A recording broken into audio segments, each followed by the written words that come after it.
Hello, welcome to the channel Why Stories. Enjoy watching. Would you like to have a cup of coffee? Viola asked. No, I'm in a hurry. I'll breakfast at work, Ciro replied. Viola looked closely at her husband. He had been refusing to have breakfast at home for a long time, and she didn't know why. I made you a delicious breakfast, your favorite pancakes. You love them so much. Maybe I can pack them for you to take to work. Viola smiled, hoping her care would please her husband. But her expectations were not met. Ciro sighed irritably. Why are you making things up? I've never taken lunchboxes to work.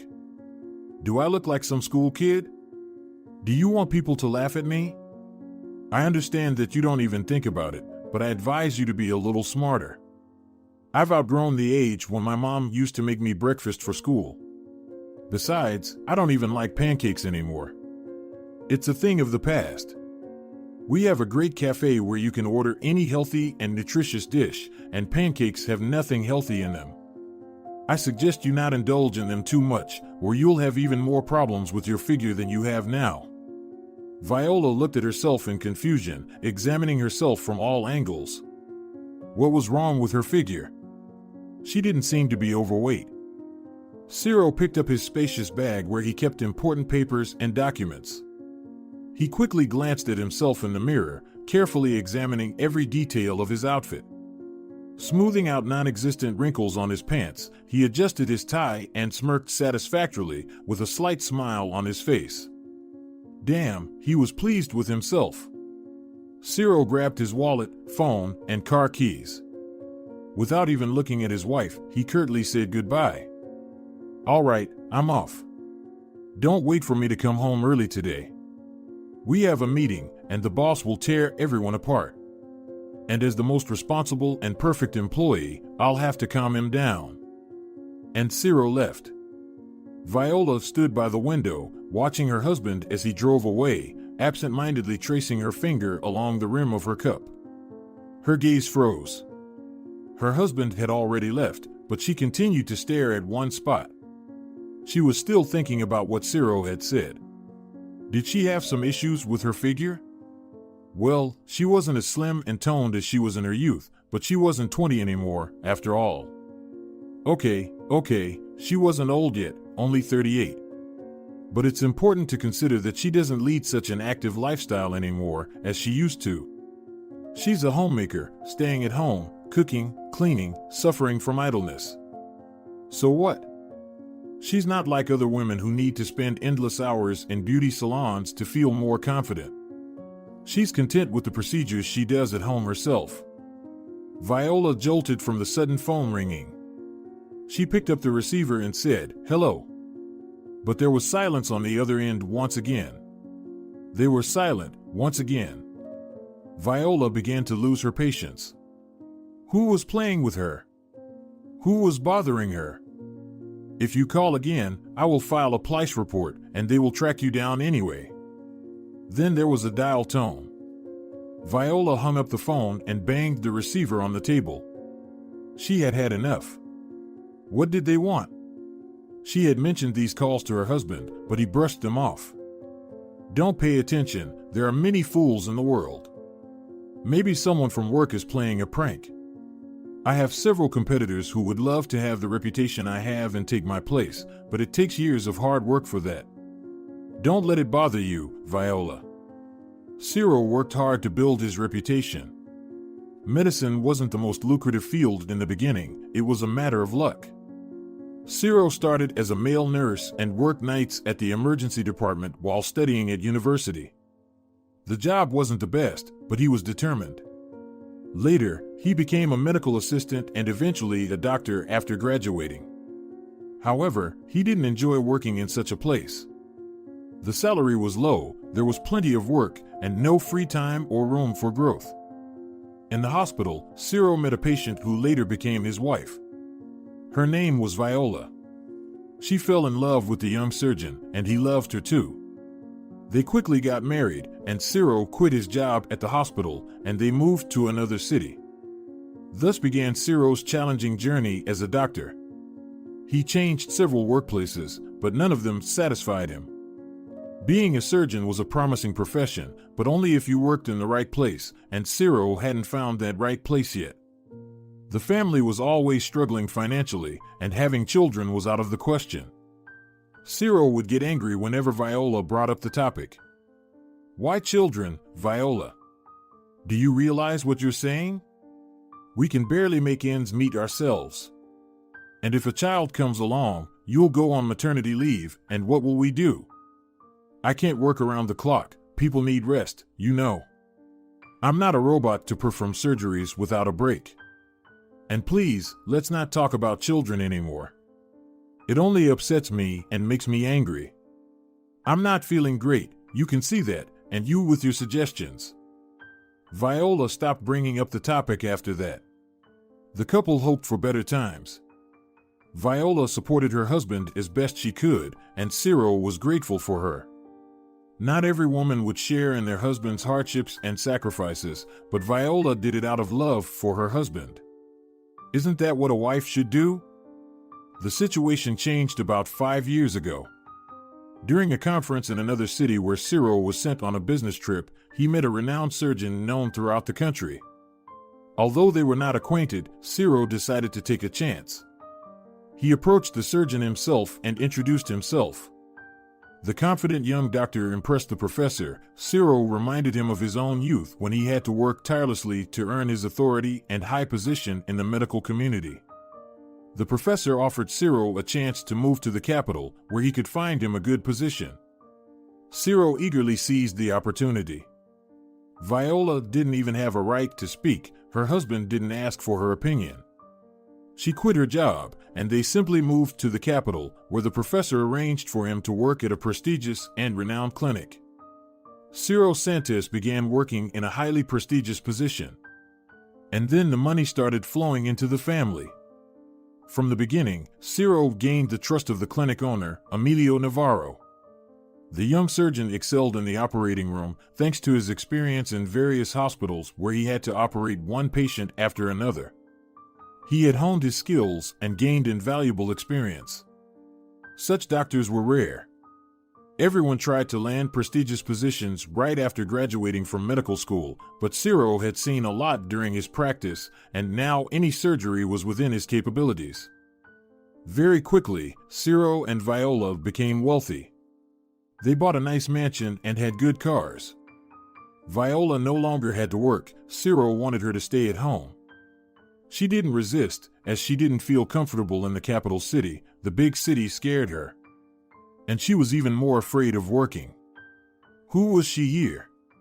Just another provincial woman trying to worm her way into high society? It was different for her husband, who quickly adapted to the big city. He had aspired to this all his life, and now his self-esteem was fulfilled every day. He was in his element. Viola shook her head, snapping out of her memories. Why am I sitting here, sulking like an old woman? I need to occupy myself with something. But what tasks could she do when she had nothing to do? She didn't need to clean. The cleaning service came every week. Cooking was also unnecessary, as her husband rarely ate at home these days. He spent more and more time at work and came home late. If he planned to eat at home, he would order food delivery from a restaurant, and Viola didn't even have to think about inventing what to cook next. Although she cherished the time when they lived in poverty, Viola often cooked, and her husband admired her culinary skills. She always made him breakfast, and he never refused to eat. And now, did she really want this? He had been behaving strangely lately.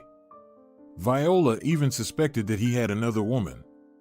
But he didn't smell of another cologne, and he didn't call her by someone else's name. Most likely, it was just a fruit of her sick imagination. And then the phone rang again, startling Viola. Oh, for heaven's sake! But this time it was her friend, whom they hadn't seen in a long time. Teresa used to work at a beauty salon where Viola went for manicures.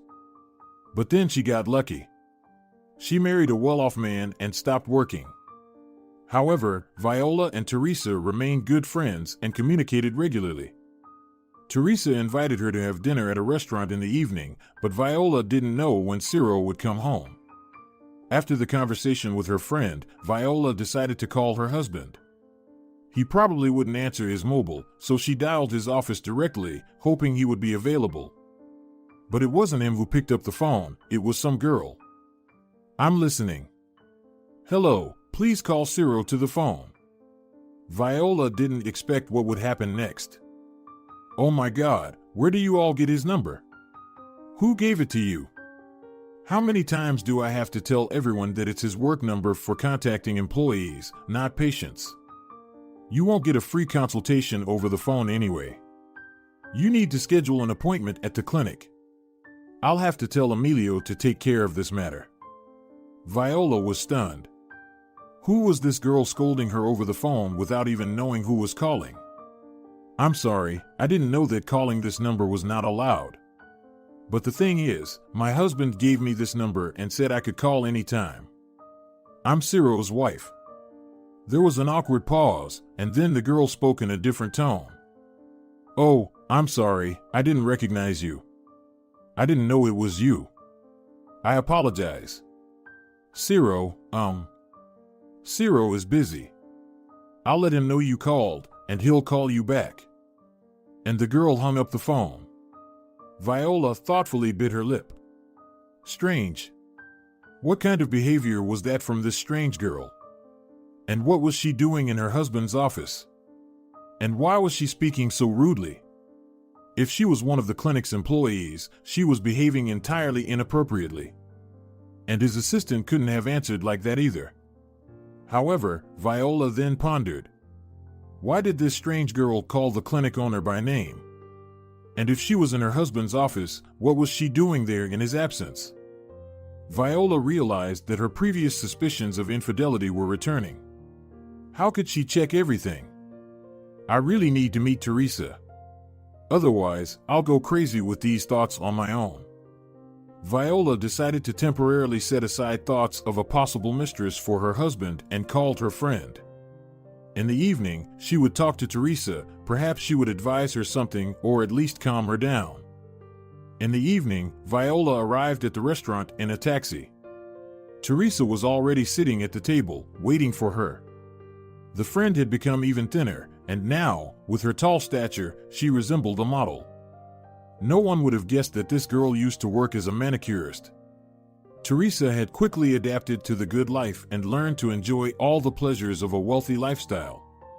However, this woman was very intelligent and observant. She could find a way out of even the most terrible situations. When Teresa saw Viola, she jumped up from the couch and rushed to hug her. "Viola, I've missed you so much, darling. I'm so glad to see you, you have no idea. I'm ready to snuggle you to death. I hope you're free. I have big plans for tonight." Her white smile turned into a serious expression. Viola laughed. "Yes, I don't have a car. I came by taxi. I also want to relax tonight."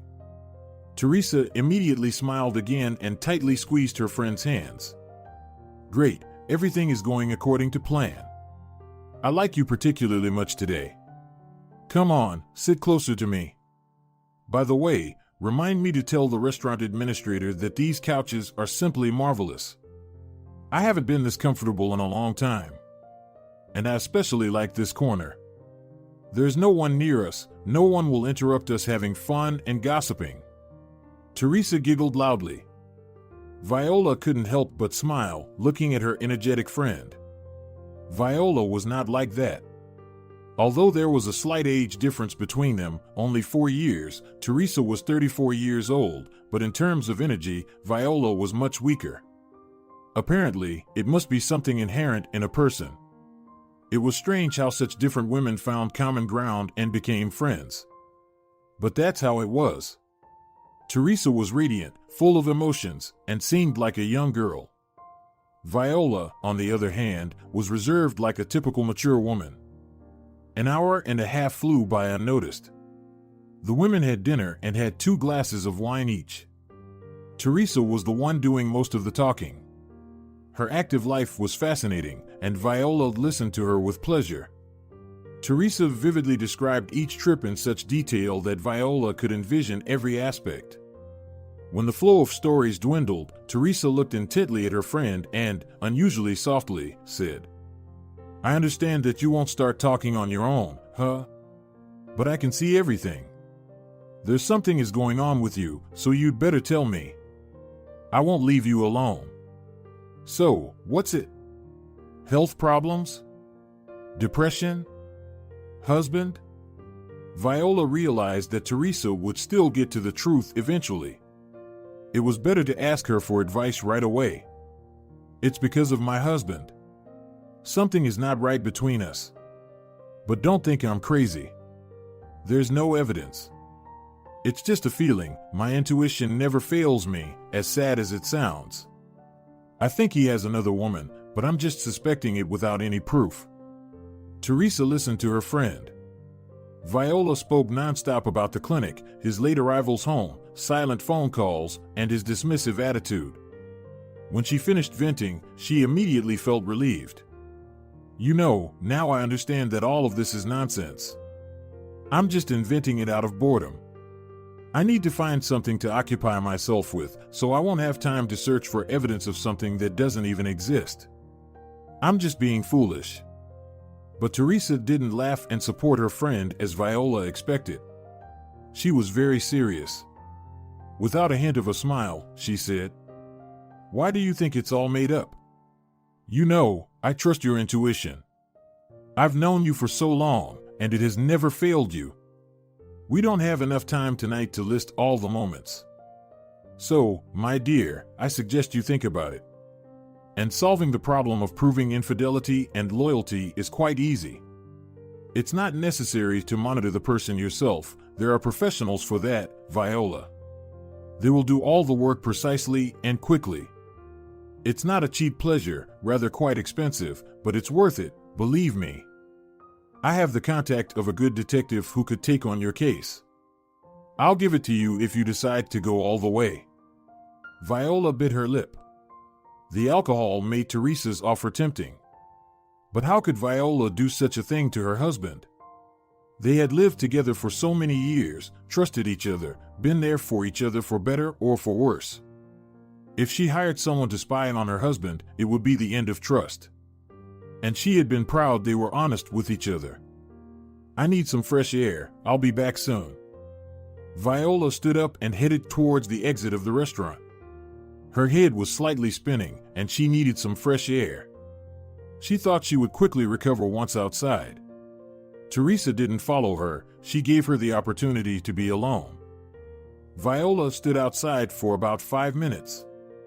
It was already dark, and her mind cleared up a bit, and she calmed down. Just as she was about to enter the restaurant, someone called out to her.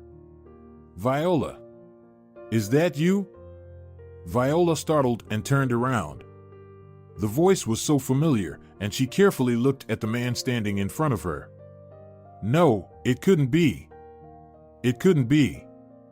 "Roberto?" Viola exclaimed in astonishment. The man before her smiled broadly and approached her closely. "You recognized me." Roberto suddenly embraced Viola tightly and spun her around. Viola gasped in surprise and then burst into laughter. She clung to her man's shoulders and closed her eyes, momentarily immersed in memories. Roberto was her high school love. They fell in love with each other in high school, and then their paths diverged. They've been in strongly love with each other for 2 years. The entire school knew about Roberto and them. Everyone was convinced it was true love, and they would never part ways. The students themselves made plans, envisioning a lifetime together. Any other way wasn't possible to imagine. Viola and Roberto's parents joked at the graduation party that they would soon have to plan a wedding. Everything was wonderful. But their plans fell through the moment Roberto didn't get into university and was sent to the military. After his service, he never returned to the town. His parents decided to move abroad, taking their son with them, and they disappeared. Contact between the two lovers was lost. Viola suffered for a few months, and then she realized that life goes on. She needed to move forward without Roberto, without the memories, without the suffering. And then she met her husband, and the past love simply faded away on its own. Viola never encountered Roberto again, as life scattered them in different directions. This unexpected encounter stirred something deep within Viola. Her heart was beating so strongly that it felt like it was right in her head. The alcohol she had consumed and the sudden rush of emotions made her head spin. She opened her eyes and pleaded, "Roberto, please, let me go. My head is already spinning. No, I can't let you go. It's simply incredible. How did we happen to meet in this city where I'm just passing through? Viola, it's fate. No, I can't let you go just like that. You must have dinner with me." "Oh no, I'm here with a friend, and I've already had dinner. And I need to go home, my husband will worry." Roberto immediately let her go. Viola's mention of her husband sobered him up, and he regained composure. "Husband, huh? Well, all right, if you're busy now, Viola, I really want to talk to you. Please, let's meet tomorrow. I'm begging you." Viola wanted to refuse, but her mind was still foggy. And she realized that she terribly wanted to talk to Roberto. After all, it wouldn't be a date, right? Just a meeting with a good friend from their youth, nothing more. And she agreed. They exchanged phone numbers, arranged to meet the next day, and Viola returned to her friend at the table. The conversation didn't flow anymore because Viola's head was in the clouds, and she reminisced about the encounter with Roberto, and soon the women went home. As Viola was leaving in a taxi, Teresa managed to shout to her, "Think about hiring a detective. If anything happens, you can count on me." The next day, Viola woke up late, and her husband was already not at home. When she returned from the restaurant the previous night, he wasn't home yet. Viola didn't wait for him and went to sleep. She heard him come in at night, but then she fell back asleep. And in the morning, he was gone without a trace. Viola realized that waking up early to see him off was pointless. He didn't need it at all. She sent Ciro a text message, informing him that she was meeting a friend in the evening. He read the message but didn't respond. Viola snorted, "Well, why bother texting back if you don't care? Fine then." The day passed unnoticed. Viola changed outfits several times, trying to find the right one. She didn't know what to do with her hair. Then she caught herself thinking that she was acting as if she were going on a date. "Viola, stop it. Why are you winding yourself up?" She scolded herself angrily. In the end, she didn't have time to change anymore. She was running late. As she rode in the taxi, it seemed like there were traffic jams everywhere, cars barely moving, and she thought she was terribly late. But she arrived 15 minutes early. However, Roberto was already sitting at the table. Apparently, he was afraid of being late too. When Viola approached the table, Roberto stood up to hug her. Today, Viola was very tense. She didn't know what this dinner held for her. They sat down, placed their orders, and then talked about this and that. Viola mentioned that she was married, that her husband was a highly respected doctor at a prestigious clinic. Roberto said he had never been married. As he uttered those words, he looked into Viola's eyes intently, and she felt flustered by his gaze. It was as if he was telling her that she was the reason for his loneliness. After they had a glass of wine each, Viola relaxed a little. They reminisced about their youth, school, and laughed at funny incidents, and Viola felt so good, as if she had returned home after a long absence. She remembered how being with Roberto always made her feel so happy and peaceful. But then an awkward pause arose. Roberto was looking at Viola, and she absent-mindedly rubbed the stem of her wine glass. "Have you ever thought about how our lives would have turned out if we hadn't broken up?" Roberto suddenly asked her. Viola flinched and became flustered. "But what is there to think about? We didn't succeed. Why should I think of something that couldn't happen?" She said. "But we planned so many things. We broke up not by our own choice. Everything was supposed to be different. I've been thinking about it my whole life, Viola. I don't believe you didn't think about it, Roberto responded. Viola looked away. Yes, she did think about it, of course. She was afraid to admit it to him. She loved him too much to simply forget about him. When she met Ciro, new feelings overwhelmed her. Her love for Roberto had settled deep within her soul, and for a while, she didn't think about him. But with each passing year, she thought more and more about how she was living a life that wasn't her own, that something else was meant for her, but she deviated from that path and now had to live a life that wasn't hers. The more she thought about it, the more she tried to rid herself of those thoughts. She chose her husband, she got married by her own desire, she wanted it. Lately, she wasn't satisfied with married life and she suspected her husband in infidelity. She realized that something needed to change, and it had to start with finding evidence of Ciro's faithfulness or infidelity. If he was loyal to her, then she made the right choice by marrying him. But if he was cheating on her, then it meant she was no longer needed. Viola looked at Roberto and sighed. Roberto, you're right, of course. Everything could have been different, but it turned out the way it did, and there's no point in speculating. I was glad to see you, but you'll be leaving soon. You're just a pleasant memory. I'm glad I met you, reminisced about our youth, but it's all in the past. We spent good time together, and then we'll forget again, she said. Roberto paled slightly, then whispered, I don't want to forget anything. Viola, don't you understand that I never forgot about you? I always loved you. You're the only one in the world for me. I never loved anyone else. I didn't get married because I always dreamed only of you. You were always on my mind. And I believe that we met again not just by chance. Fate itself brought us together again, but this time I won't miss my chance. Viola looked at Roberto in shock. Her heart pounded at a breakneck pace. She shook her head and said softly, Roberto, I'm married, that's all there is to it. I don't know what else to say to you. Viola, please, think about what I've said.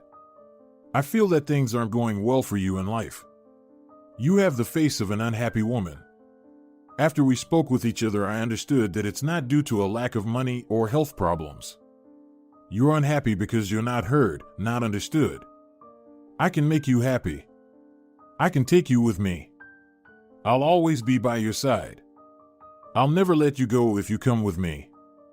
I love you, do you hear me? I truly love you. Roberto took Viola's hand, squeezed it, while she just looked at him, tears welling up in her eyes. Oh, how can she endure this? It's over, Roberto, it's too late. I can't leave my husband, I am faithful to him. We have been through so much together, we trust each other. I can't just walk away because you called me. I'm not like that, Roberto, you know that. Yes, I know you're not such type of a person. I love you too much to make you do something against your will, I don't need that. You have to want it yourself. I'm asking you to think about my words. I'll give you all the phone numbers I have. Wherever I am, in whatever city or country, I will definitely answer one of them. Please, if you change your mind, please call me. And I will come to pick you up from the other side of the world. Viola swallowed her tears. Was all this really happening to her? As Viola was going home in a taxi, she wasn't thinking about Roberto, she was thinking about her husband. She parted ways with Roberto on a touching note. He continued to assure her that he could change her life if she wanted. But Viola didn't want to destroy her current life, her family relationships, her marriage. Only if her husband hadn't already ruined everything himself. And for that, she had to find out everything on her own, without relying on chance. When Viola arrived home, she dialed Teresa's number. Hi. Listen, I thought about your offer. Give me the phone number of that person you were talking about. I'll still call him. I want to know everything, I'm tired of living in uncertainty. She called the detective the next day. They arranged a meeting, and a day later, Viola was sitting in his office. She barely found the right place. There was no sign on the door, and the building itself was unremarkable, as if the detective was hiding his whereabouts, and only those in the know could find him. Most likely, this person worked only through referrals. Otherwise, how could one explain that he didn't even advertise his services? Viola sat on a regular chair. She felt squeezed because she was very uncomfortable in this place. Across from her, the detective sat behind a desk. There was nothing on his desk except a thin black folder and a pen. Teresa said his name was Giorgio, but Viola was hesitant to address him by name. "Nice to meet you, Giorgio," she cautiously asked. "Nice to meet you," the detective replied after a short pause.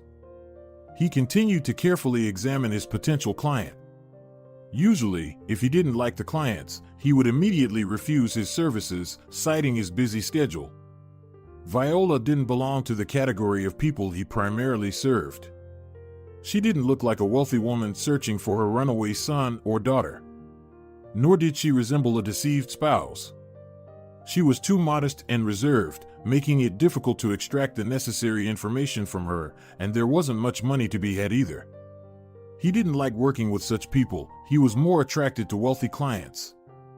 However, Teresa vouched for her friend, telling the detective that the woman could pay the required amount without any problems. But she needed the help of a professional, so Giorgio agreed to meet with Viola. And when he saw her, he was amazed to discover that she resembled his deceased sister. Even before starting a conversation with Viola, he already knew that he would help her in memory of his sister and wouldn't even take any money from her, or maybe just a purely symbolic amount. Judging by the woman sitting in front of him, she wouldn't agree to him working for free. "Well, I'm listening," he said seriously. Viola was a bit flustered. She didn't know where to begin such conversations. How does one ask for a favor? Or should she immediately discuss payment? "Sorry, I don't know where to start," she said uncertainly.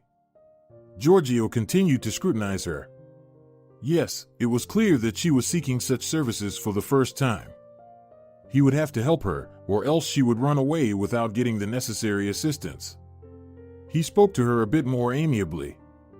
"First, tell me why you need to hire a detective, and then we'll figure things out as we go." "I need to find out if my husband is cheating on me or not," Viola quickly blurted out, before her courage left her. "Well, that's a pretty common case," Giorgio barely suppressed a smile. "No matter what's happening in the world, women always want to know that they are the only ones in a man's life." "Great, that's up my alley. Now, tell me why you suspect him, if there's any evidence. And then we'll move on to personal details, recording everything we need, personal information, work hours and location, the car he drives, when he leaves and comes back home. I need to know everything." Viola took a deep breath and began to tell her story. She spoke for a long time without pausing. Giorgio didn't look at her, he simply took notes. Viola spoke for so long that her mouth became dry. She paused for a moment, trying not to cough, and then Giorgio pulled out a flask and a glass from somewhere below. He brought it closer to Viola. She poured herself some water, drank it, and thanked the detective. Continuing to speak, Viola thought that everything wasn't as scary as she had imagined, and she was starting to feel somewhat calmer. When she finished speaking, she fell silent, waiting for questions from the detective. But after a minute, he closed his folder with notes and said, "Excellent, I don't have any more questions for you. You've laid it all out. You're very observant, you didn't miss a single detail, and you told me exactly what I needed to know, nothing more." Viola smiled timidly. "Well then, we can say goodbye for now. I think it won't be difficult for me to find out everything you're interested in. I have your phone number, and I'll call you in 2 weeks. What about the price? We still need to agree on the payment." Giorgio smiled slightly. "I'll take a small advance from you, and the rest after our cooperation is complete." The detective wrote something in a small notepad, tore out the sheet, and handed it to Viola. She looked at the paper and was surprised. "Is that all? I was told that your services are quite expensive. I thought even the advance payment would be higher." No, that's enough, and the remaining payment isn't too high either. The cost of my services depends on the complexity of the job. Checking on a husband is not considered a complex task, so the payment is accordingly lower. Besides, since you provided me with all the information, I don't need to spend time searching. Well, I bid you farewell. Expect my call. The detective stood up, indicating that the meeting was over. Viola bid him farewell and left the office. As she stepped out onto the street, she sighed with relief. The office had been stuffy, with all the windows tightly closed, as if the detective didn't want a single word to escape beyond the room. Viola got into her car and furrowed her brow. With all her problems and thoughts, she completely forgot about her husband's birthday, which was coming up this Saturday. How could she forget? What a shame. Viola shook her head and started the engine. Strangely enough, Ciro came home from work early today, or rather, on time. When Viola returned, he was already home. Viola raised her eyebrows in surprise. "Oh wow, you're home early today. I hope nothing's wrong," she said. Ciro frowned and looked at his wife. "What do you mean? Does something have to be wrong for me to come home on time?" "No, nothing special happened, just one operation got canceled." "Why?" Viola asked. Ciro grumbled with some irritation. The patient had some complications. The surgery can't be done at the moment, so they rescheduled it until the patient's health improves. "And what complications does the patient have?" Viola asked again. Ciro raised his voice in annoyance. "Why are you pestering me with all these questions? You don't understand anything about medicine. Why should I explain something you have no clue about? What's with the interrogation, Viola? You're starting to annoy me." Viola bit her lower lip, feeling offended. "But you used to talk to me, share things, communicate, and explain. What has changed now? Have I become dumb? Or am I not allowed to ask you anything anymore? Or are you doing something illegal? I don't understand, Ciro." Her husband immediately calmed down and tried to speak more gently. "Well, why are you imagining things? Of course, you haven't become dumb, and I'm not doing anything illegal. I'm just really tired, you have to understand. I work almost without weekends, with very little free time. I don't even feel like talking when I come home. And here you are bombarding me with a million questions. Well, not a million, just a few. And we're still a family. Maybe we need to talk sometimes, don't you think?" Viola replied. Ciro remained silent. Viola tried to calm herself down. "Okay, no need to get worked up right now. It's totally unnecessary." She needed to address another, more pressing issue. "I understand that you don't want to talk, you're tired and all. But I need to find out something, so you'll have to talk to me. It's your birthday on Saturday. Do you have any plans? Or are we going to spend the day together?" Ciro hastily replied. "Oh, I forgot to mention. I invited some colleagues from the clinic. Emilio won't be able to come, but everyone else will be there. So, we'll have a party on Saturday." "And when were you planning to tell me this? On Friday evening? Or would I have found out when all the guests showed up?" Viola flared up. "Oh, calm down, don't worry. I took care of everything. I ordered food in the restaurant, the table will be set. You just need to find helpers and hire a cleaning service. That's all I need from you." Viola looked at her husband. What was happening to him? He didn't seem like himself, speaking so casually. And it didn't turn out well with arranging the birthday party. She was a bit taken aback by the fact that she wasn't the one planning the party as the hostess of the house. Well, she needed to be patient. She would find out everything soon enough, and she would understand if there were any serious reasons to worry. All right, let's move on. How many people will be there? What should I prepare for? Viola asked. About 15 to 20 people. Don't worry, we'll fit. Thank God, we have plenty of space, Ciro replied. That was the end of their conversation. Viola didn't ask anything else, and Ciro didn't tell her anything more. They went to bed in complete silence. Ciro only wished her a good night briefly, and Viola responded in the same manner. What a wonderful married life!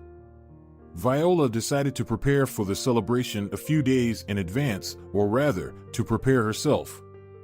She went to a beauty salon. They colored her hair and gave her a slight haircut. She had her nails done with red polish. She even had eyelash extensions, though with a natural effect, but it was progress. Teresa complimented her when she saw her on the eve of Ciro's birthday. Well, my friend, you surprised me. I've never seen you so dazzling before.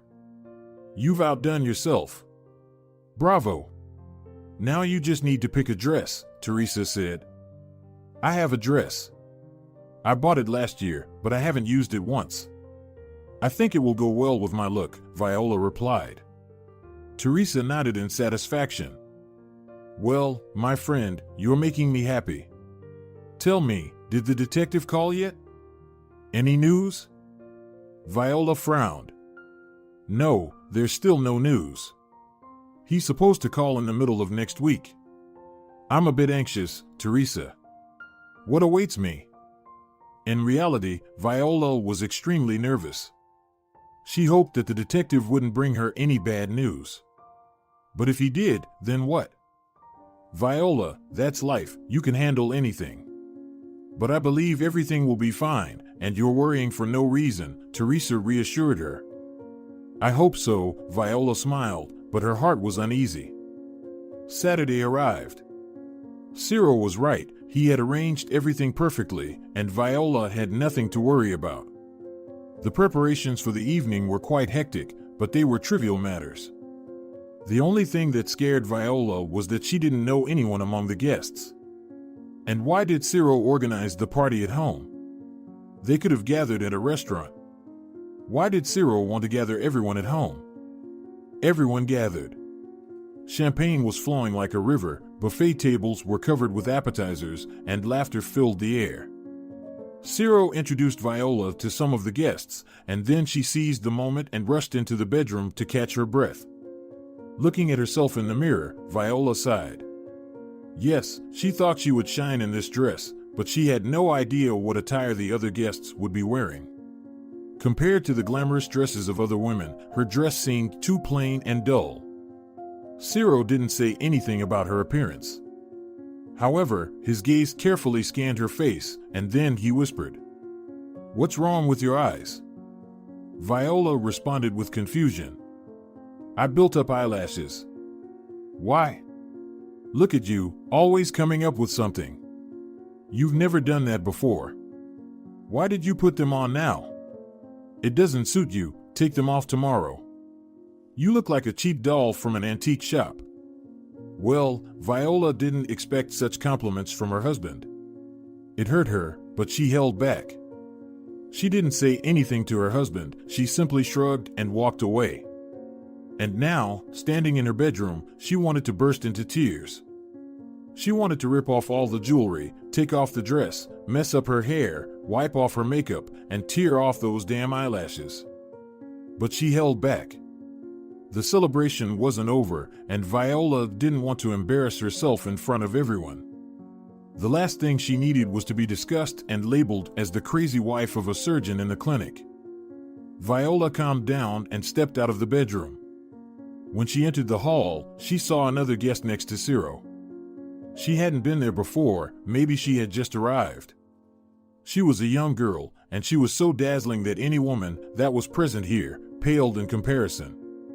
The girl had long black hair that flowed down her shoulders and almost reached her waist. Apparently, she had not only royal blood flowing in her veins, but something else as well. Her tan skin shimmered in the light. She was very slender but with beautiful curves.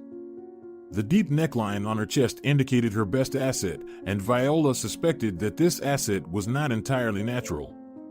Her plump lips were covered in transparent gloss, and she kept biting her lower lip during her conversation with Ciro.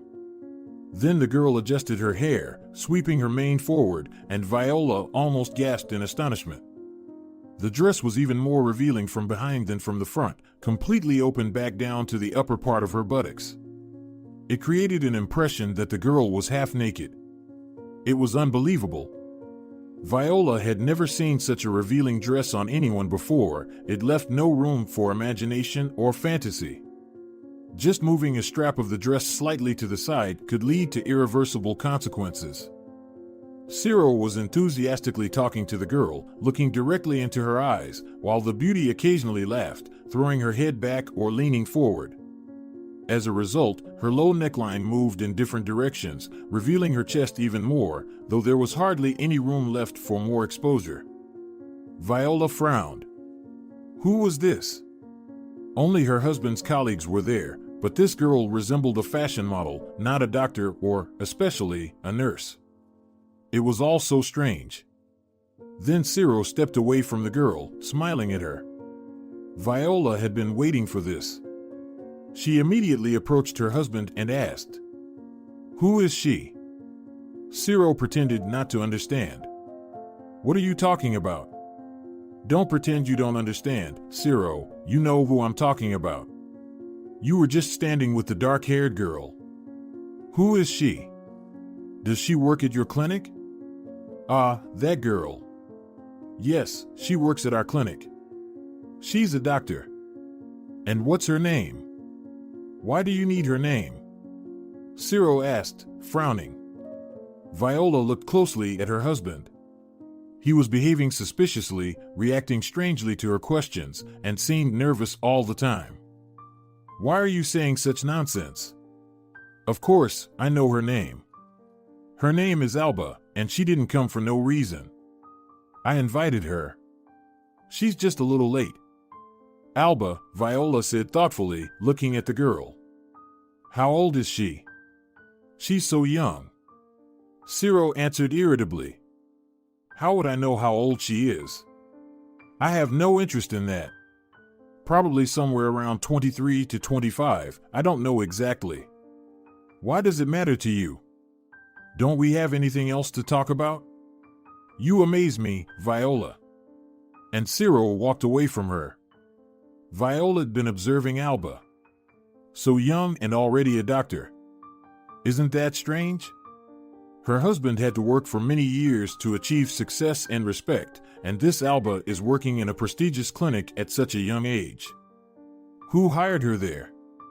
Maybe she's someone's daughter? Alba was talking to many people, and everyone treated her with respect. Apparently, she truly has authority in that clinic, and she deserves it. Viola noticed something else. It was evident that Alba was searching for someone among the guests, and she kept looking at the small watch on her wrist as if she were in a hurry. And then Viola understood the reason for it. About an hour later, Ciro approached her. It was already late, and the guests should have been dispersing, but everyone seemed to be waiting for something. Ciro said to his wife, "Darling, there's something going on. It turns out Emilio prepared another gift for me, and it was a surprise. I had no idea, and no one did. He arranged a private party at the nightclub just for the company's employees, and he bought a ticket for each one of them. And now we're going to this party. It's late, of course, but I can't refuse. Unfortunately, I can't take you with me because you don't have a ticket, and you never liked nightclubs anyway, right? You can rest, and the guests won't bother you. It's getting late. We're leaving now. A limousine will pick us up, arranged by Emilio. That's what I call a boss. And you relax. You need some rest. You've been quite agitated lately." Viola listened to her husband in astonishment, not daring to believe her ears. A party? Nightclub? Is everyone going to have fun? I thought we would spend the rest of the evening together. I haven't given you all of your gifts yet. I have one more. What about me? Viola asked. Well, dear, you have to understand. I see you every day, but I rarely meet with my boss. I can't refuse the party. Emilio would consider it a personal offense. Do you want me to have problems later? Are you dissatisfied with my position? Don't you know that I should be grateful to Emilio for being the key to my career? If I refuse the gifts from the management, I will quickly lose respect and trust. Those are the rules in the modern world. You don't understand anything about it. Why do I even tell you everything? Indeed, why? You can just leave me and go with your colleagues, and I'll wait for you until morning. Is that what you're planning to do? Viola got angry. But Ciro hugged her waist and whispered softly, "Why are you so upset? I'm not going to stay there till morning. I'll spend an hour or two and then go home. Don't worry, I won't stay long. I just need to make an appearance and show that I appreciate this gesture from Emilio. You go and rest. Your eyes are red, you're tired." Ciro kissed his wife on the cheek and then walked away. 10 minutes later, no one was left in the house.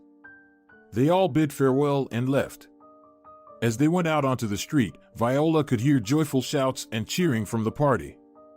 Apparently, everyone was excited about the event. It seemed more interesting than being at home.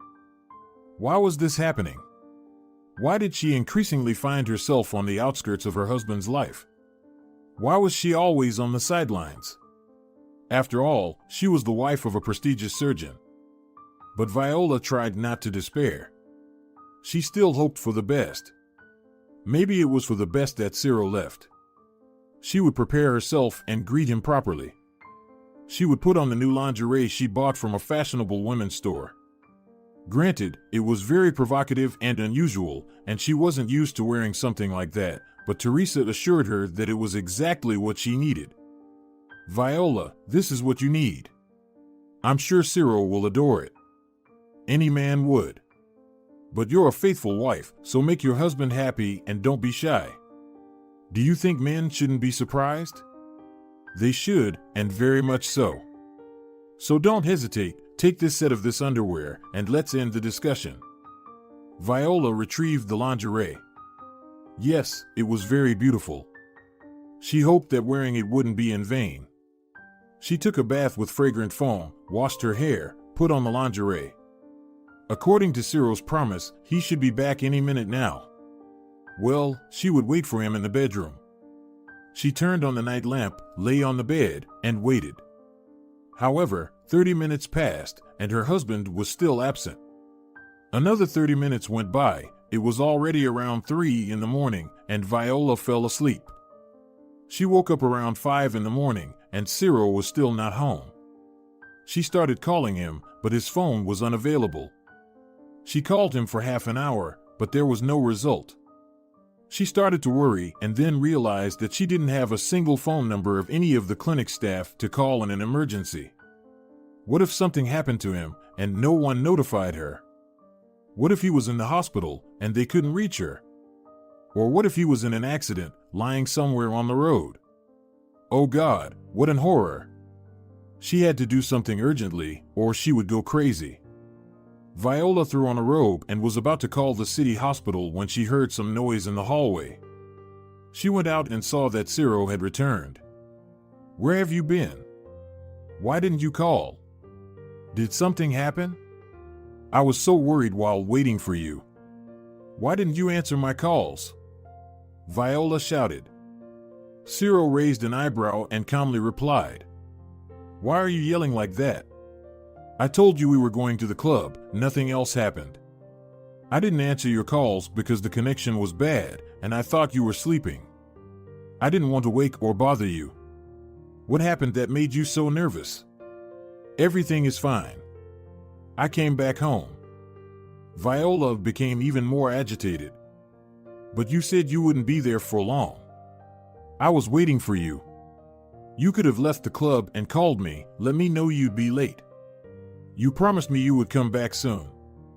How can you treat me like this? Why are you turning this into a tragedy? I've stayed overnight at work many times when there were special cases or urgent surgeries. What's the big deal? So, I was delayed, no big deal. When I'm delayed at work, you don't yell like this. I couldn't leave, Emilio wouldn't let me. We had some fun, and then we discussed clinic matters. It's crucial for me. I couldn't just get up and leave. Stop overreacting, Viola. What kind of matters can you discuss in a nightclub? Do you think I'm a fool? Viola exclaimed. Ciro took off his shirt and casually threw it on a chair. He smirked slightly and calmly said, Viola, you're like from another world. We had a VIP room reserved in the nightclub. Our company was the only one there. There were no outsiders. We only went out to the main hall if we wanted to dance. The rest of the time we sat in a separate room away from noise and crowds. That's where we talked. What's so unusual about that? Relax, you're too nervous. Maybe you should see a doctor? Perhaps you're going through menopause? It's serious. You need help. It's not something to joke about. Viola stared at her husband and didn't know what to say. Menopause? She was only 38. She was still young. Why was he saying such hurtful things? She couldn't take her eyes off Ciro. He was composed. He wasn't staggering like a drunk. He was completely rational. Of course, she didn't have menopause yet, but it wouldn't hurt to treat her nerves. Every little thing was driving her crazy, and she could feel herself on the brink of hysteria. Her constant suspicions were driving her mad, and she couldn't take it anymore. She needed to see a doctor and get prescribed some tranquilizers. Otherwise, she would surely destroy her family herself, not because of unproven suspicions of her husband's infidelity, which she only suspected. Men who cheat don't behave so calmly. They lie, twist the truth, get nervous and anxious. But Ciro was calm, smiling, looking her in the eyes. He was even humming a tune as he undressed. It was evident that he was just relaxed and had a good time, and now he was satisfied. And her? She was going crazy, tormenting herself. What a fool she was. She really needed qualified medical help. I was afraid for you, worried. By the way, I prepared a surprise for you. I put on new lingerie, Viola said softly and, blushing, untied her robe. But Ciro, glancing at her briefly, immediately looked at her with regret in his eyes. Oh, dear, that's so sweet, but I'm so tired. Let's postpone it for later. Someday you'll show it to me, just not now. This night drained me. I'm so exhausted that my eyes are closing. If I don't lie down in bed right now, I'll fall asleep right here on the floor. So let's go to sleep and talk tomorrow. Ciro put on her robe, kissed her cheek, and went to the bedroom, leaving Viola standing, watching him go. Then she sighed and looked around herself. How lonely she felt in this house. How she longed to be in someone's warm embrace. How necessary it was to be needed by someone. Why did she feel so bad? Why did she sense the impending disaster was coming? The constant anxiety was driving her crazy. It was impossible to be in tension all the time. How much longer could she endure? Viola drank some water, placed a glass on the table. In the silence, a sharp knock resounded, making her startle. Viola approached the window, tightly wrapped her robe, which didn't warm her, but it didn't help her. She couldn't calm down or warm up. She looked out the window, and there was no one outside. Only occasional brief barks of a dog could be heard somewhere. Viola sighed and went to sleep. She would take a sleeping pill, lie down next to her soundly sleeping husband. And tomorrow, she would calm down and smile at her husband again, hoping for his attention. She no longer knew what she wanted, but she felt that the resolution was coming. Viola seemed to have a premonition the day before that something would happen soon. When she got up in the morning, her husband was already gone. Viola glanced at the clock and frowned. It was already noon. She had never woken up so late. Apparently, the sleeping pills took effect. Her head was throbbing strongly from them, or from a sleepless night, or from all the anxieties. Viola drank water from the glass on the bedside table and wanted to lie down again, but then she noticed that her phone screen was flashing. Someone was calling, but she didn't hear it because the phone was on silent mode. Oh, let them call. She didn't want to talk to anyone. She took the phone in her hand to turn it off completely, but saw something that quickly brought her to her senses. The screen displayed 10 missed calls from Giorgio, the detective she had entrusted to keep an eye on her husband. There were also 5 messages from him. Wow! He had been calling her all morning, and she was dozing off without a care. He must have had something important to tell her with so many calls. Viola immediately snapped out of any remaining sleep, and her head stopped throbbing. She dialed the detective's number and called him back. He took a long time to answer, and Viola nervously crumpled the sheet with her damp hand. And then Giorgio finally responded. "I see you're very eager for news, Viola. Good morning, or rather, day." Viola, smiling to herself, nervously spoke apologetically. "Hello, Giorgio. I'm sorry, I was occupied. I was very occupied. I actually forgot my phone at home. I just arrived. When I saw your calls and messages, I immediately called you back." Giorgio laughed. His laughter was unsettling. It was the laughter of someone who knows other people's secrets. "Viola, you seem to have forgotten who you're talking to. Let me remind you. I'm a detective, and I know many things about all sorts of people, from ordinary individuals to the most famous ones in the city. I've been sitting in my car outside your house since 7 in the morning. I saw your husband leave, and I saw that you haven't entered or exited the house just now. That means you've been home all this time. Well, unless it implies that you didn't spend the night at home, but that's unlikely. Otherwise, I would have known from your husband's expression that you weren't there. And since he left in a good mood, it means you were in your own house." Viola shivered, feeling a chill run down her spine. She trembled and sighed, saying, "Yes, you're right, I was sleeping. I took sleeping pills, put my phone on silent mode, and slept until noon. I just woke up now and saw your missed calls. I apologize for this senseless and foolish lie."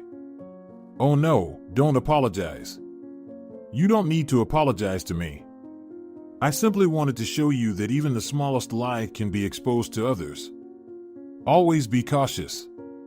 Either don't lie or lie only when you're certain your lies won't be exposed." Viola stared at a fixed point, engrossed in the detective's words. What a strange person, but his voice was mesmerizing. Viola felt a sense of calmness, as if she had undergone a hypnotic session. She slowly exhaled. "All right, let's put this behind us. I believe you understood me correctly and will heed the advice of an expert in the future. Now, let's focus on the present. I'm ready to provide you with my report. I believe I've gathered enough information for you, and I would like you to review it as soon as possible. I have a client who urgently needs my assistance. I've resolved your case, and I'd like to move on to the next one as soon as I can. I'll be waiting for you in the car in half an hour. I believe that should be enough time for you to take a shower, freshen up, and have a cup of coffee." "Excellent, I'll be waiting for you outside." Viola glanced out the window. There were no cars nearby. What a peculiar person. However, Viola didn't dwell on his eccentricities. She was more concerned about the information the detective had obtained for her. Would her married life end or continue here? Or was it all a web of deception, and the detective would once again confirm that? In any case, she would soon find out. Viola quickly headed to the shower. She stepped outside 20 minutes later. Her head had stopped feasting after the shower, and she felt refreshed after a strong cup of coffee. Viola surveyed the area and noticed a car not far away. The headlights flashed, and then the car moved from its spot, pulling up next to Viola. The front door of the car opened, and Viola sat down beside the driver. "Well, hello, Viola, you look lovely." Viola frowned. "Did you find out everything I asked for?" "I still haven't had breakfast. Let's go to a place where I can grab a bite, and you can review my materials without any interruptions." 25 minutes later, they were sitting at a table in an inconspicuous cafe where students usually stopped for a quick snack. They settled in a corner where they were hardly noticeable.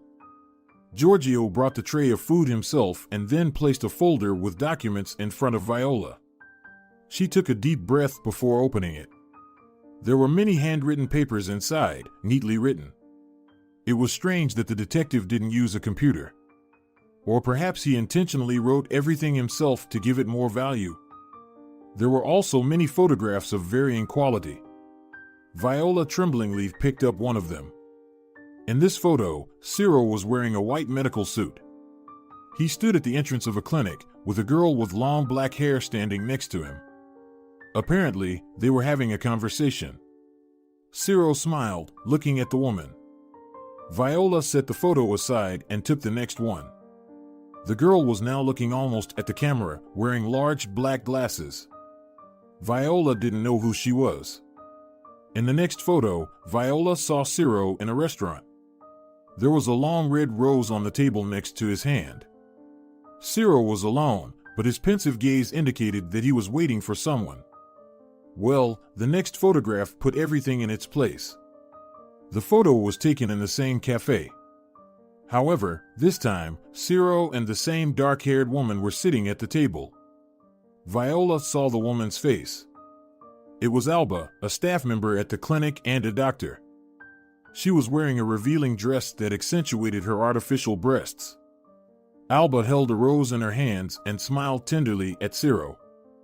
Viola looked up at the detective, who calmly enjoyed his breakfast. "She's a doctor at my husband's clinic," she told him for some reason. The detective looked at her, finished chewing, took a sip of water, and said, "She doesn't work at the clinic." "What do you mean she doesn't work there?" "Ciro told me that." "Your husband said she works as a doctor at the clinic, and I understood, but that's not true. Although she's connected to the clinic somehow." The detective stared intently at Viola and remained silent. The woman was starting to lose her patience. "What do you mean?" she asked. Giorgio quietly said, "She's Alba, the wife of the clinic owner, Emilio Navarro." Silence stretched out in the air. Viola looked at the photo again. Emilio's wife, of all people. Ciro was deceiving her. He brought this woman into their home, without fearing that Viola might find out about their relationship. The detective settled more comfortably in his chair and continued speaking. "Alba is 23 years old. Your husband has been in a relationship with her for 2 years. No one knows about their relationship.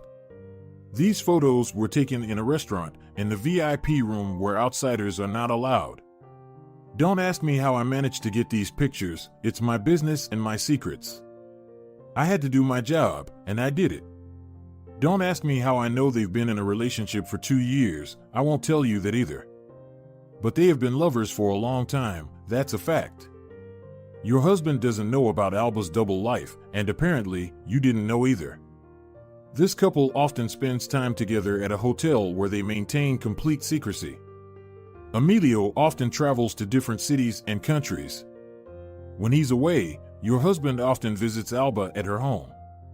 I caught such a moment, there are photos, take a look. Your husband, of course, disguised himself, but I know it's him. And you'll recognize him too, I'm sure." She took out the next photo. In this photo, a taxi stopped there in front of a large mansion, and a man wearing sunglasses stood next to the car. It was Ciro, the detective was right.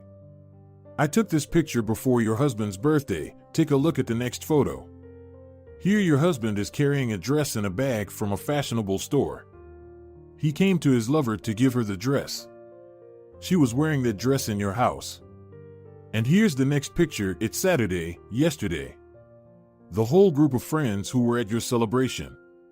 Tell me, what did your husband say yesterday when he left with everyone and you stayed home?" Viola whispered barely audibly, looking at the photos. "He said that Emilio arranged a surprise for him, that they were going to a nightclub to have fun and socialize with colleagues, and that only invitation tickets were allowed there, and I wouldn't be allowed in." The detective smirked, although he seemed to sympathize the woman. "Your husband deceived you, and you didn't notice. They did go to the nightclub together, but your husband organized the party, not Emilio. They didn't need invitation tickets to enter, it was open to the public. And Ciro didn't stay there for long. Half an hour later, he left with Alba to a hotel where they stayed almost until morning. Viola, your husband spent the entire night with his lover. As soon as he left the hotel, I immediately printed the photos and came to your house. Viola was crushed. She wasn't prepared for such betrayal from the person she had lived with for so long. She closed her eyes to prevent tears from streaming down her cheeks, but it didn't help. Just a moment, excuse me, I need to step away, she said, getting up from the table. She didn't know how she found the restroom, but she managed. She cried so hard, but immediately stopped herself. What was she doing? She had been deceived, betrayed, trampled upon, destroyed, and here she was crying. She needed to pull herself together to decide what to do next. And then she thought of Roberto. How he looked at her when they accidentally met. That look said a lot. Ciro hadn't looked at Viola like that in a long time. But she recognized that look in the photos. Now Ciro was looking at another woman, at Alba, at his boss's wife. Viola looked at herself in the mirror. She couldn't do anything else. Her marriage ended today. It ended the moment she saw the photos of Ciro and his mistress. Viola washed her face and carefully wiped it with a handkerchief she pulled out of her purse. Taking a deep breath, she put on her sunglasses and left the restroom. She returned to the table where the detective frowned upon seeing her wearing sunglasses but said nothing. He preferred it when people didn't wear glasses, as it allowed him to observe their reactions. People love drama. His clients often put on elaborate performances when they discovered betrayal or deceit. Viola, however, was different. She chose to conceal her emotions, hiding in the restroom. All the documents are in the folder with various meeting details. There's also all the information about Alba. And you haven't seen the hotel photos yet. They turned out to be quite interesting, the detective said. Viola interrupted him. I got it. Thank you for your help. I'm very satisfied with your work. How much do I owe you? I have some cash with me, but I can transfer the required amount to your card. The detective lowered his gaze. I'm also pleased with my work. I've never managed to gather all the necessary information so quickly. And you don't owe me anything. I did this for you without expecting payment. Don't ask for the reasons. There are some, but I won't disclose them to you. I'm sorry. Everything I found and gathered is in this folder. I've given it to you, and I hope we won't meet again. My services are very expensive, but I would prefer not to take money from you, so I hope you won't need my services. No, I won't need anything else. I'll be leaving soon, leaving here for good, Viola replied in a steady tone. The detective raised an eyebrow. This woman continued to surprise him. From their first encounter, it was clear that she hoped her suspicions wouldn't be confirmed. But she quickly accepted the circumstances and was ready to rebuild her life. Well, that was wonderful. Thank you, you've helped me a lot. I won't try to dissuade you from refusing the money. I see that your decision is final. Good luck to you, goodbye, Viola said. She gathered all the papers and photos into the folder, then stood up and left. The detective watched her pensively as she walked away. Viola called a taxi. While waiting for the car, she pondered what she was going to do next. She had decided to seek revenge on the man she loved, the man she trusted, the man to whom she had devoted the best years of her life. The decision came suddenly as she looked at herself in the mirror in the restroom. She deserved happiness, not all of this. No one could control her life except herself. When Viola arrived home, Ciro greeted her. Where have you been? I was running errands. Why? Ciro shrugged. Nothing. I'm going to work in my office, and then I'll need to go out for some errands. I'll be back late. And Ciro sat down at the computer. Viola had already come up with a plan for revenge. When her husband left for his business, she would put her plan into action. She sat in the bedroom, took out the folder given to her by the detective, and looked through the photos she hadn't seen before. They were from the hotel. She didn't spend much time examining them because they disgusted her. She hurriedly put them back in the folder. And then she noticed a small flash drive. She plugged it into her personal laptop. The flash drive contained all the photos the detective had provided. Well, that made her task easier. A couple of hours later, Ciro left. Before leaving, he took a shower and put on cologne. Viola realized he was going to see Alba. She noticed everything now. After he left, Viola went into his office. She opened his email. There it was. She found that folder containing email addresses of all the clinic employees and, most importantly, Emilio's address. Well, it was time to have some fun. Let's see how you like this, Ciro, Viola said aloud. Viola uploaded all the photos of Alba and Ciro and sent them to all the clinic employees. But then she felt it wasn't enough. She sent those photos to all of Ciro's contacts. It was done. Ciro came back 3 hours later. It was already late in the evening. He didn't say anything to his wife, and it was evident that no one had called him yet. Well, everything would be known tomorrow. Ciro went to bed, and Viola sat in the kitchen for a long time. She placed a chair by the window. The woman drank coffee, looked out the window, and contemplated her life. In the morning, Ciro went to work, and half an hour later, he called Viola. "Viola, I'm in big trouble," he yelled when she answered his call. "What do you mean?" Viola calmly asked. "You can't even imagine what happened." "Ciro, what's the matter? Explain it to me." Ciro roared into the phone. "I've been set up. God, everyone received some strange photos that were photoshopped. Someone hacked my email and sent provocative pictures to all the clinic employees. And not just the employees. Oh my God, it's a nightmare. What's happening here?" Ciro said something else, but Viola didn't pay much attention. Then she quietly said, "I did it." "What? What did you say?" "I didn't get it," Ciro asked. Viola said louder, "I said I did it, Ciro. I sent those photos. And you know they're not fake, right? I know the whole truth, Ciro. And now you'll pay for everything you've done." Within a moment, Ciro yelled at Viola, "What have you done, you fool? Where did you get those pictures? Who the hell slandered me? You understand that all of this is untrue?" "What? Is that untrue? Are you saying it's a lie? Just as much of a lie as Alba being a clinic doctor? I know who she is. Emilio's wife. I have only 2 questions for you. How could you bring your mistress into our home? And why didn't you just divorce me if I'm no longer needed? If we had simply separated, none of this would have happened. But you shamelessly lied to me for several years. You slept with this young girl while I waited for you at home every day. You mocked me, said hurtful words. Once you were willing to keep me in your hands. Why, when everything changed, didn't you just talk to me? We could have parted by mutual agreement. But you betrayed my trust. You're a scoundrel, Ciro, and I don't regret what I did at all. Let everyone know who you really are. And most importantly, let Emilio find out about it. I think he'll deal with you the way you deserve," and Viola hung up the phone.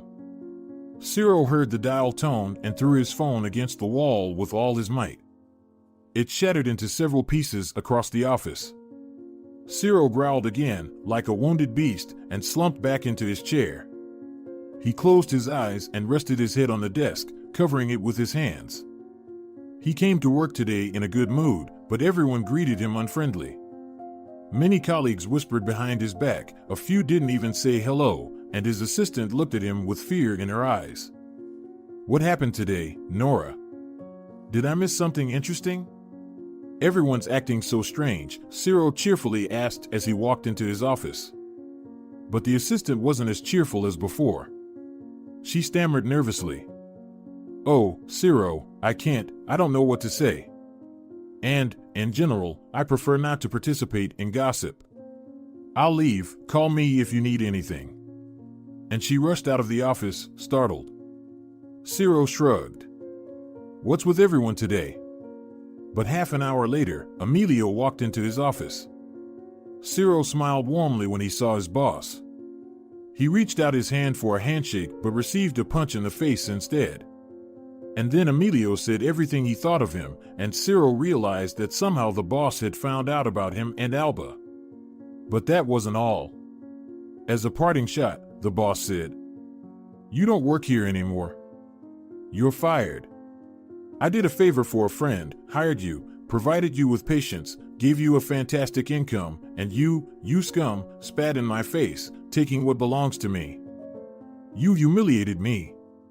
No one dares to touch my wife. And you dared to lay a hand on her. Now you're nobody here. You won't be able to find a job anywhere. I will ruin your reputation in such a way that no one will want to work with you.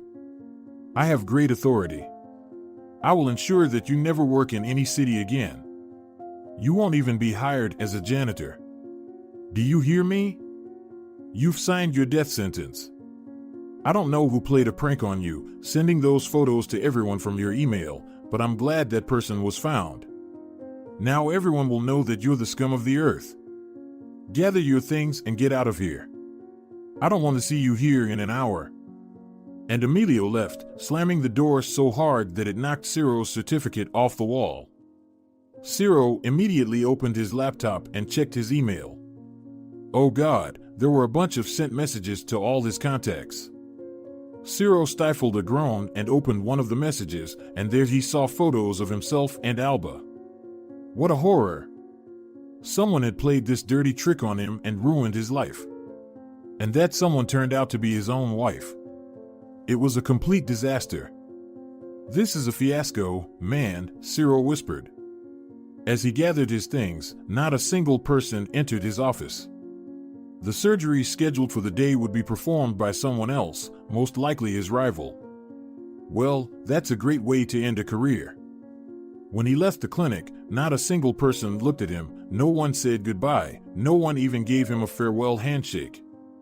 They all smiled at him when he was a successful surgeon, and they all turned away when he was covered in dirt. Meanwhile, Viola was packing her things. She quickly finished with that. Calling a taxi, she took one last look at her home, where she had been both happy and unhappy. She would never cross the threshold of this house again. It was no longer their cozy nest. It was just a house, an ordinary house where another family might soon live. Perhaps they would be happier here than Viola and Ciro. Viola went to a hotel.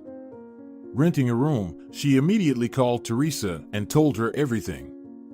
Teresa quickly realized that Viola needed help, but Viola only asked for the lawyer's contact information. "I'm filing for divorce, Teresa. And I'm starting a new life. Don't worry, I'm fine, even better than before, so don't worry. I just need to settle a couple of matters, and then I'll tell you everything in order." Viola called the lawyer, resolved a few divorce-related issues. Tomorrow she would go to court with him, sign a power of attorney, and do everything to finalize the divorce without her presence in court. Everything can be done with money, and fortunately, she had plenty of it. She had a personal account where Ciro regularly deposited large sums, and Viola hardly spent anything. A decent amount had accumulated there, enough to support her for the time being, and then she would have a different life. She would take care of that. She picked up the phone again and called someone, but no one answered. She dialed another number, also no answer. Viola sighed and dialed the last number. On the third ring, someone answered. "Hello, Roberto. It's me. Did you recognize me?" "Of course, I did. Roberto, I'm calling to say. Roberto, I'm filing for divorce. I'm leaving my husband, he betrayed me. I can't stay in this city anymore. Is what you said still true? If so, I agree, Roberto. I want to see you as soon as possible. How foolish I was, Roberto, forgive me." Ciro was standing by the window in his house. He hadn't left the house for a week. His home phone was constantly ringing, but he eventually smashed the receiver. Now there was silence in the house. His new mobile phone was on silent mode. There were also hundreds of missed calls and messages there, but Ciro only responded to a few. Through the messages, he learned that Viola had filed for divorce. Alba called him only once, the day after the incident. She screamed into the phone. "Emilio kicked me out of the house, Ciro, can you imagine? He kicked me out in disgrace. He took all the jewelry. He took everything. I'm out of money. A friend took me in. I'm in shock. How could this happen? Who was watching us? Did Emilio suspect something? It's my wife. Somehow she found out about us." "Your wife? Are you kidding me? She's a monster. Just a monster. She ruined my life. Oh God, what should I do now? I have nothing. How will I live? What a disgrace. What a horror." Ciro tried to calm his lover. "Calm down, Alba, don't worry, everything will be fine. Come to my place. My wife left, she filed for divorce. You can live with me now." "With you? Live with you? Are you out of your mind? Who are you? A doctor who can't even work anymore. You're nothing without Emilio.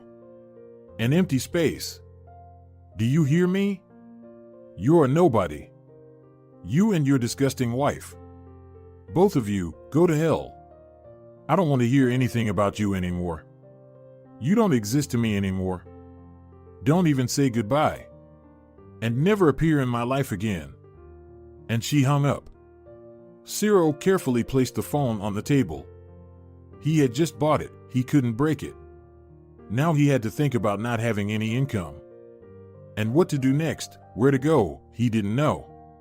He closed his eyes and groaned with hurt and helplessness. A month passed.